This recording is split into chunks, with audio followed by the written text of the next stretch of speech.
நீங்கள் பார்த்துருக்க jungle story. வாங்க உள்ளே போகலாம்.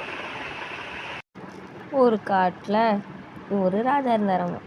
அவர் வந்துட்டு அந்த ஃபாக்ஸ் கிட்ட சொல்கிறாரு, நீ எதுக்கு எல்லா அனிமல்ஸும் கொண்டு சாப்பிட்ற அப்படின்னு கேட்டவுடனே அந்த ஃபாக்ஸுக்கு பிடிக்கல.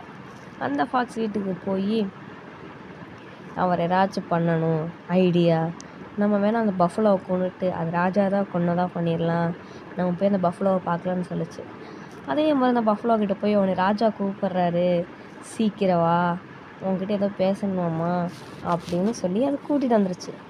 அதுவும் ராஜா கூப்பிட்றாருன்னு சந்தோஷத்தில் அது பின்னாடியே போச்சு. ஒரு இடத்துக்கு போயிட்டு உன்னை ராஜாலாம் கூப்பிடல, நான் உன்னை கொல்ல தான் கூப்பிட்டேன் அப்படின்னு சொல்லி கொன்றுச்சு. அதை பார்த்து அந்த குருவி இது நம்ம சும்மா விடக்கூடாது அப்படின்னு சொல்லிச்சு. ஆனால் இந்த ஃபாக்ஸ் என்ன பண்ணுச்சு, எல்லாத்துக்கிட்டையும் சொல்லிச்சு ராஜா நம்மளோட ஃப்ரெண்டை கொன்னுட்டாரு அப்படின்னு சொன்னாங்க. அப்புறம் ராஜா கிட்ட போய் எல்லாம் சண்டை போடும்போது அந்த குருவி சொல்லிச்சு, கொன்னது ராஜா இல்லை உங்கள் ஃப்ரெண்டு அந்த உல்ஃபு தான், அவனை எல்லோரும் அடிங்கன்னு சொன்னவங்க. ராஜா சொல்கிறாரு, அவனை அடிக்கலாம் வேண்டாம், அவனை துரத்திடலாம் அப்படின்னு சொன்னார். அதே மாதிரி எல்லா அனிமலும் அவனை வெளியே அனுப்பிட்டாங்க.